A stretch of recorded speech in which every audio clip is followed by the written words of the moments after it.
A 19th century church, abandoned and broken. Every summer it stands tall in silence, but when the rains come, it disappears, swallowed whole by the waters. This is not fiction. This is the haunting story of the Shettihalli Rosary Church, a Gothic ruin in Karnataka that submerges every monsoon, only to re-emerge with the seasons. But why was it built here? Why was it abandoned? And how does it still stand after more than a century? The Shettihalli Rosary Church lies near the banks of the Hemavati River in the Hassan district of Karnataka, around 200 kilometers from Bengaluru. Built in the 1860s by French missionaries, it once served as a vibrant center for Christian worship and local life.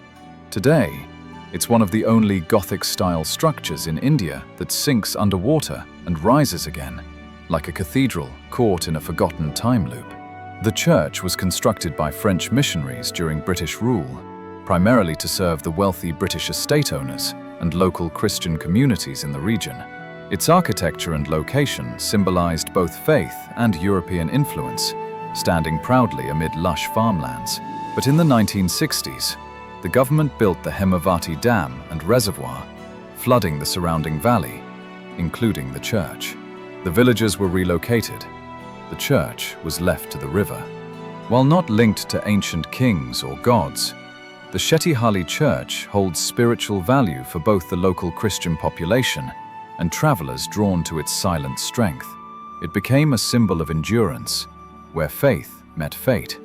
Built in classic Gothic revival style, the church features pointed arches, towering spires, and ribbed columns. Even after decades of submersion, its stonework remains remarkably intact, thanks to the use of limestone and mortar. What's even more fascinating, no restoration has ever been done. It has survived solely on its original craftsmanship and nature's grace. The biggest mystery is not what's hidden inside, but how it's still standing. Monsoon after monsoon, year after year, the structure submerges, sometimes completely, and yet it hasn't collapsed. Locals whisper stories that the church refuses to drown, that the water blesses it instead of destroying it. The church wasn't destroyed by war or invaders, but by development. The construction of the Hemavati Dam in the 1960s led to a man-made flooding that submerged multiple villages and sacred sites.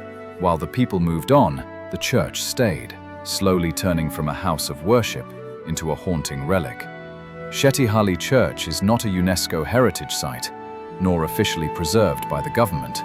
Yet it has become a popular destination for photographers, travelers, and offbeat explorers, especially during the monsoon.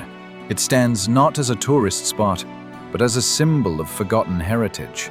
How to reach?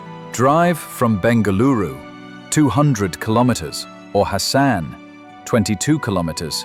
There is no entry fee, and you can walk right up to the structure. Best time to visit: summer, March to May. The full structure is visible. Monsoon, July to September, partially or fully submerged, eerie and photogenic. Note, no safety railings or guards. It's open and wild. Some ruins whisper of wars. Others, like Shettihalli, simply stand and wait as time flows around them. A place once filled with prayer now echoes only with wind and water. A monument that never fell, it just sank. If you believe stories like this deserve to be remembered, then like, share, and subscribe to Era Uncover, because history isn't always lost. Sometimes it just lies beneath the surface, waiting to rise again. And if you want us to uncover a place recommended by you, drop it in the comments. We just might explore it next.